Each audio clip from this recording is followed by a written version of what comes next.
Amigos de Un Café Bien Conversado, me da muchísimo gusto el día de hoy platicar con la doctora Josefina Manjarrés. Ella es la actual directora de la Facultad de Filosofía y Letras de la UAP, pero es una persona que ha dedicado su vida a estudiar y trabajar los temas de género y los temas de migración, desde la trinchera de la historia y la trinchera de la sociología, área en la cual es doctora. Muchas gracias, doctora, por estar conmigo. ¿Cómo estás? Muy bien, muy bien. Al contrario, aquí estoy muy contenta de estar aquí contigo compartiendo este espacio y gracias por la invitación. No, al contrario, gracias a ti. Primero que nada te quiero felicitar porque hace muy poco tiempo, hace unas semanas, ya fuiste nombrada directora de la Facultad de Filosofía y Letras de nuestra máxima casa de estudios en Puebla. ¿Qué significa para ti y qué retos vislumbras en el futuro inmediato? Porque cuando somos una dirección de una facultad, de un lugar donde se forma a la juventud y a la adultez temprana de México, es una responsabilidad inmediata. ¿Cómo la vives? ¿Cómo la asumes? Pues, bueno, para empezar, yo asumí este cargo con la convicción, ¿no? De que, bueno, primero, de que las mujeres podemos también estar en estos espacios, ¿no? Por supuesto. Y el claro ejemplo lo tenemos con la rectora. Claro, ¿no? Por Entonces, supuesto. ahí yo creo que está el ejemplo mayor, ¿no? De que las mujeres podemos dirigir. Es cierto que en la facultad ya ha habido otras mujeres, ¿no? Que ya han dirigido esta facultad, pero en este contexto adquiere un sentido mayor, ¿no? Por todo el contexto que estamos viviendo actualmente. Es correcto. Y por toda esta lucha que han emprendido las mujeres para, pues también estar en los puestos de decisión. Entonces, primero fue como lo que me animó a participar. Y esto también, bueno, estando ya dentro de esta facultad que a pesar de que parece pequeña, ¿no? Por la cantidad de estudiantes que hay o docentes, en realidad es una facultad muy compleja. Muy compleja, que además tiene muchos programas de licenciatura y de posgrado y se ha crecido tanto también en visibilización, en cantidad de la matrícula, y entonces los retos son enormes, ¿no? Y también asumo esto con mucha responsabilidad. Oye, recientemente, bueno, no tan recientemente, pero en la historia de la facultad, digamos que en el tiempo histórico sería reciente, se creó el Centro de Estudios de Género dentro de la Facultad de Filosofía y Letras. Creo que en un momento como el que está viviendo nuestro país y el mundo, es importantísimo. Y dicho sea de paso, pues es una de las áreas que has decidido estudiar en tu vida. ¿Cómo resultó este Centro de Estudios de Género? ¿Qué presenta en este momento? ¿Qué hace actualmente? ¿Y qué resultados ha tenido, digamos, en términos sociales? Uy, es una pregunta muy, muy importante, porque este centro se creó en 1995. Lo fundó la doctora María del Carmen García Aguilar, que ahorita es la directora de la DIGE, de la Dirección Institucional de Igualdad de Género de la UAP. Y se formó precisamente para incorporar los estudios de género dentro de las universidades, porque si bien ya se venía trabajando desde los años 70 más o menos con el desarrollo de este concepto, ¿no? Esta perspectiva, empezó a tener como mucho impulso también dentro de las universidades en México en los años 90. Entonces surge con esa intención, pero a lo largo de su historia, ya son 29 años también del centro, entonces lo que ha buscado es, además de incorporar los estudios de género, ¿no? A la academia, también está haciendo pues mucha sensibilización, capacitación, no solo a la comunidad universitaria, Sino hacia afuera, ¿no? A la sociedad civil y también a instancias de gobierno, porque hemos tenido la oportunidad de hacer diplomados con la Sedena, por ejemplo, o lo que era el Instituto Poblano de las Mujeres, que es la Secretaría de Igualdad Sustantiva, y hemos tenido esas vinculaciones. Y también, obviamente, trabajar mucho en la incidencia, ¿no? Que es algo que más recientemente estamos haciendo, ¿no? Haciendo estas vinculaciones con organizaciones feministas o con el tema precisamente que yo trabajo y que señalaste al principio de migración, pues también estamos haciendo ahí algunas vinculaciones. Entonces, básicamente serían como las tres áreas: la investigación, lo que es docencia, con la capacitación, y lo que es también la vinculación y la divulgación. Fíjate que es importantísimo, pero a niveles que deben de acentuarse, la divulgación. Porque una cosa es que ustedes como académicos, como personas que han estudiado un posgrado, que han leído, que han tenido discusiones, debates en congresos, a través de textos que publican, ya sea en revistas, ya sea en capítulos de libros o libros completos, a través de cursos que ustedes mismos siguen tomando, porque la educación no termina nunca, ¿no? Ni con que tengas 1, 2, 3 doctorados, normalmente queremos seguirnos preparando. Y ustedes que digamos, se especializan en el estudio de una rama, de un tema, de una materia, es importantísimo que lo den a conocer. Claro. Porque si no se queda como encapsulado en una biblioteca, en un libro, en un escritorio, en un aula, pero no explota, no detona, no va más allá. Y el que ustedes salgan y le den capacitación a instancias de gobierno, a la iniciativa privada, tal vez escuelas, a personas que están inquietas por estos temas o que dicen, es que tengo la intuición de que las demandas feministas son adecuadas o quisiera apoyarlas, no saben cómo. Simplemente se queda en una idea, en una intención o al otro lado. Las personas que critican el movimiento, a lo mejor les falta información y en realidad es eso lo que está pasando. Están desinformados y por esa desinformación es que tienen un mal concepto. Entonces lo que ustedes hacen a través de la divulgación es sustantivo, porque nos ayuda a clarificar y expandir los terrenos de la academia. Sí, efectivamente. Como decía, en la parte de investigación creo que hemos consolidado esa parte y lo seguimos trabajando, incluso ahorita con los posgrados de género, la especialidad, la maestría y el doctorado.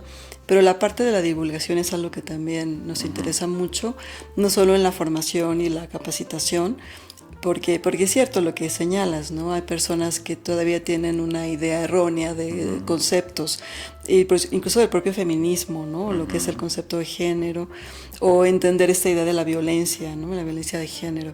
Entonces, no solamente a través de las capacitaciones, sensibilizaciones, cursos, talleres, diplomados, sino también en las redes sociales, ¿no? Lo que hemos hecho últimamente es crear un contenido propio con información básica sobre temas así importantes, incluso fechas emblemáticas o en donde estamos precisamente pues, socializando esta información, ¿no? Desde por qué el color del feminismo es el morado, ¿no? ¿Por qué el 8M? ¿Por qué el 8M? Exacto, ¿no? ¿Cuáles son las luchas del feminismo? ¿Quiénes son las mujeres científicas? O mujeres en la historia, ¿no? O sea, como que estos aspectos en una cosa muy sencilla, ya sea a través de infografías o videos, incluso hasta columnas de opinión muy sencillas, es como hemos también tratado de divulgar este conocimiento. Ahora que has pasado de estos estudios, de ser también docente durante muchos años de tu vida, a un puesto administrativo, un puesto de dirección, que te sigue implicando investigación, te sigue implicando docencia, pero ahora te implica también tomar el timón y de alguna manera coordinar los destinos de una facultad que tiene 4 colegios, es filosofía, es lingüística, 5 ya, 5. Antropología, historia, y ahora los vas a llevar de la mano, con base en sus propios resultados, en su propia historia, pero también estoy seguro con una mira enfocada a esa perspectiva. ¿Cómo es eso? ¿Cómo asumes esa responsabilidad? ¿Cómo se hace? Sí, es un reto, es otro de los retos que también me he propuesto, ¿no? en la dirección, porque pareciera que se tiene que hacer, porque incluso la política pública, ¿no? Los mandatos desde los organismos internacionales o la propia Constitución o el propio plan de desarrollo habla de esta transversalización de la perspectiva de género en todo lo que implica. Que se tenía que hacer a todas luces, en todos lados. Sí, se tiene que hacer, sí. Pero a veces no se lleva del todo, ¿no? O sea, o no se sabe cómo hacerlo. Que eso implica desde, efectivamente, en el currículum, ¿no? Que haya materias que visibilicen los aportes de las mujeres, que hablen de una cultura de igualdad, ¿no? Hasta pues las decisiones. Por ejemplo, en el grupo directivo, pues también tiene que haber paridad, ¿no? O la atención a la violencia de género, que no se permitan que no se siga normalizando la violencia y se permitan agresiones, porque a veces también parece como que estamos exagerando, ¿no? Porque dijeron tal cosa, porque hicieron un chiste machista, sexista, y eso es lo que queremos también ir transformando, ¿no? Al interior de la comunidad de la facultad, que obviamente también eso permea en la universidad, pero en la facultad, con esta visión, pues también se intenta eso. De hecho, en el plan de trabajo sí está como claro eso, ¿no? Que hay una transversalización, o debe de haber una transversalización de la perspectiva de género, que implica desde el currículum hasta la toma de decisiones. Wow.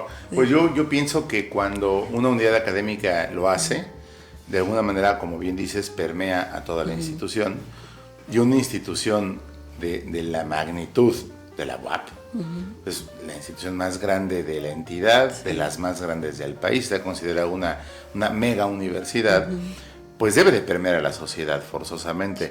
Los que conforman la comunidad universitaria, en su mayoría son los estudiantes, que son hijos, que son hermanos, que son primos, que van a ser o son pareja, que van a ser papás o ya son papás.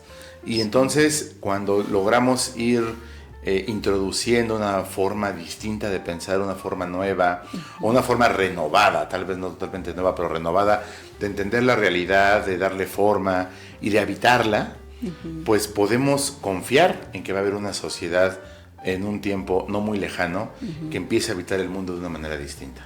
Sí es lo que pretendemos, pero es complicado, ¿no? Porque llevamos años haciéndolo, ¿no? Intentando cambiar esta forma de, ¿cómo le llaman, no? Las teóricas feministas, este orden de género desigual.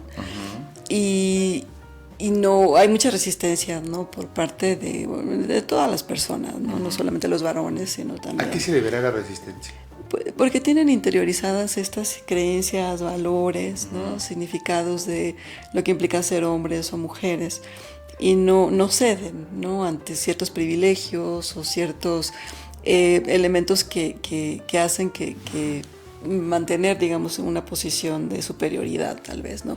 Que a veces no es que sea consciente, ¿no? Sino que ha funcionado así, aunque ha habido cambios, es verdad, pero que se resisten precisamente a cambiar, ¿no? No es un intercambio de roles, pero sí lograr esta idea de igualdad. Claro. Cuesta mucho trabajo.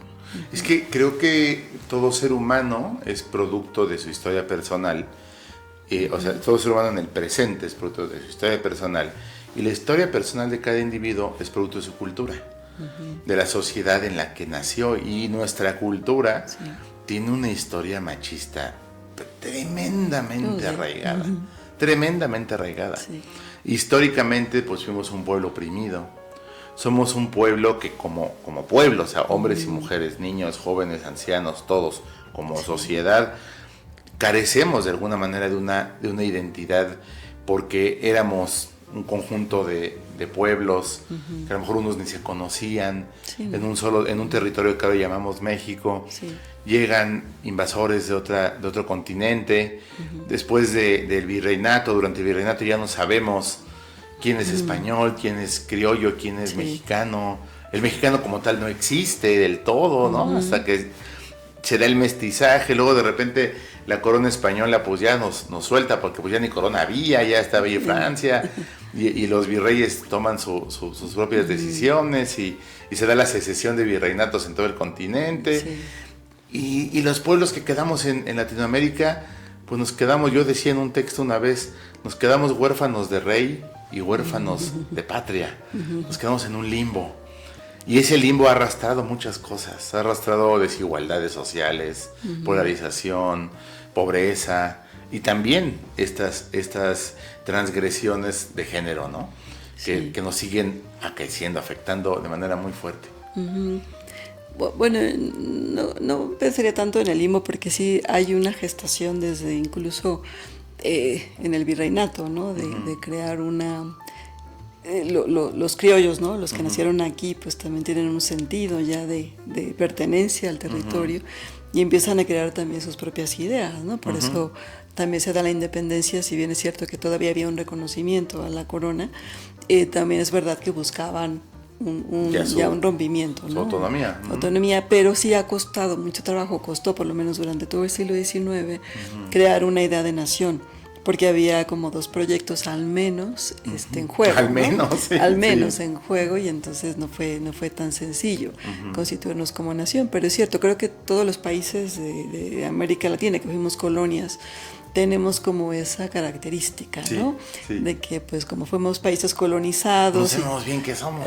Como que estar buscando Sí. como que esta identidad, y que obviamente tenemos muchas desigualdades cruzadas, ¿no? No solamente la de género, también obviamente se crea toda la de clase, esta cuestión incluso geopolítica, ¿no?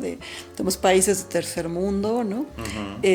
La migración también se puede explicar por ahí. También el sueño americano, sí, salir de donde estoy porque me siento carente de oportunidades, porque me siento oprimido, y allá lo que, digamos, idealizo como primer mundo, que no forzosamente lo es, pues me quiero ir y creo que allá voy a ganar bien, y resulta que a lo mejor gano un poquito más, pero pues me tratan muy mal, y sufro racismo, y regreso a México y ya traigo esas ideas también. Entonces, también hay un mestizaje de ideas que nos ha afectado mucho. Sí, también en el caso de la migración, pues también ha pasado por diversas etapas, desde esta idea de, por ejemplo, en el siglo XIX, de atraer, en el caso de América, ¿no? Que atraía como muchos migrantes europeos también con esta idea de mejorar la raza, pero también de aquí hay trabajo, ¿no? Sí. Y sí llegaron muchos europeos, sobre todo Sudamérica, obviamente Estados Unidos, que siempre es un país de migrantes, ¿no? En el caso de México no funcionó tanto esta migración, a pesar de que también hubo una política en el Porfiriato de atraer, hubo algunas colonias de italianos, por ejemplo aquí la de Chipilo, de ¿no? Chipilo, de Jicotepec. Que, bueno, pero no fue tan significativa como en Sudamérica, ¿no? Claro. Pero nosotros sí somos una sociedad que expulsa a los migrantes, pero también tiene que ver con muchos aspectos, sobre todo de esta vecindad que tenemos con Estados Unidos, claro, y esta relación económica, ¿no? Porque fue a raíz sobre todo del programa Bracero en la Segunda Guerra Mundial, que es cuando empiezan a ir muchos trabajadores a los campos, ¿no? Sobre todo que pues los ciudadanos norteamericanos que estaban en la guerra pues necesitaban brazos, ¿no? Por eso se llamaba bracero. Pero a raíz de ahí pues obviamente se establece una relación que ya para los años 80 y que eso se ve en todo el mundo, empieza a transformarse, ¿no?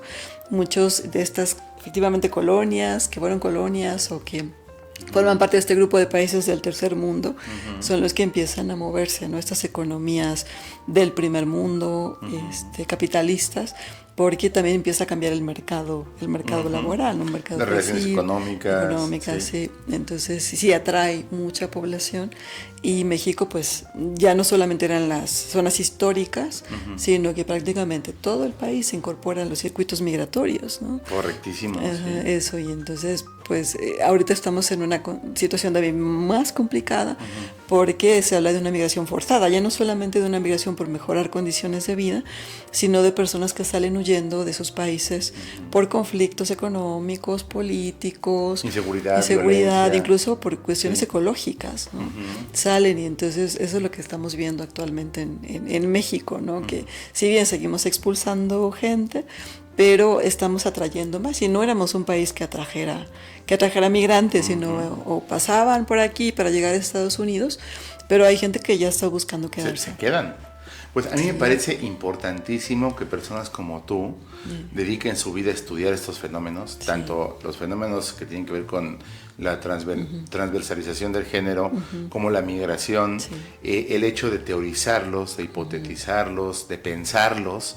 Alguna vez platicando aquí con el doctor Ángel Xolocotzi decíamos, de repente nuestros jóvenes, nuestras sociedades de consumo han dejado de pensar, pareciera que hay una especie de pereza por pensar. Eso. Ustedes lo hacen y no solamente lo piensan, lo debaten y lo escriben, sino que también lo dan a conocer a través de la docencia y a través de la divulgación. Yo te quiero felicitar profundamente por tu trabajo académico que has hecho durante toda tu vida, y ahora por este logro que al mismo tiempo es compartido, logro y responsabilidad. Eso. De repente uno dice, estoy al frente de la facultad, pero ¿qué sigue? Tienes frente a ti por lo menos 4 años de una responsabilidad enorme. En tus manos está la educación de los jóvenes que deciden estudiar alguno de estos programas que se imparten en la facultad. Son programas de licenciatura, también de posgrado. Yo te quiero felicitar y me gustaría que cerraras con alguna idea que nos quieras compartir. No, pues, bueno, primero agradecer, ¿no? La invitación a platicar contigo. Y sí, efectivamente, yo cerraría con Pues esta idea de seguir consolidando, ¿no? Lo que ya se venía trabajando, porque creo que la administración anterior del doctor Ángel pues hizo cosas fantásticas, ¿no? Por la facultad, pero hay que darle esa continuidad y esa solidez, ¿no? Al trabajo que ya se venía realizando, pero también darle otro sentido, ¿no? Sobre todo en el contexto, porque hay que seguir trabajando en esto de la igualdad, de la inclusión, ¿no? Del trato humano. Creo que eso, que además también lo señala muy bien la rectora, yo también creo en esos principios, ¿no? Claro. Que sí tenemos que seguir, claro, investigando, consolidando la excedencia educativa, que esos son pilares fundamentales de esta facultad y de la universidad en general, pero sí debemos de hacerlo con otra forma de relacionarnos, ¿no? Para que pues logremos efectivamente una cultura de igualdad y de paz, porque si no, siempre vamos a estar en el conflicto, ¿no? Sí.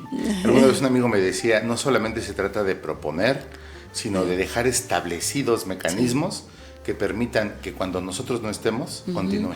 Exacto. Eso es realmente un legado. Sí, sí. Y yo estoy completamente seguro que tu administración, tu gestión al frente de la Facultad de Filosofía y Letras de la UAP va a dejar ese legado, porque durante toda tu vida lo has ido dejando, lo has ido construyendo en nuestra máxima casa de estudios. Muchísimas gracias, doctora Gracias. Josefina Manjarres, por esta conversación. Sí, muchas gracias a ti.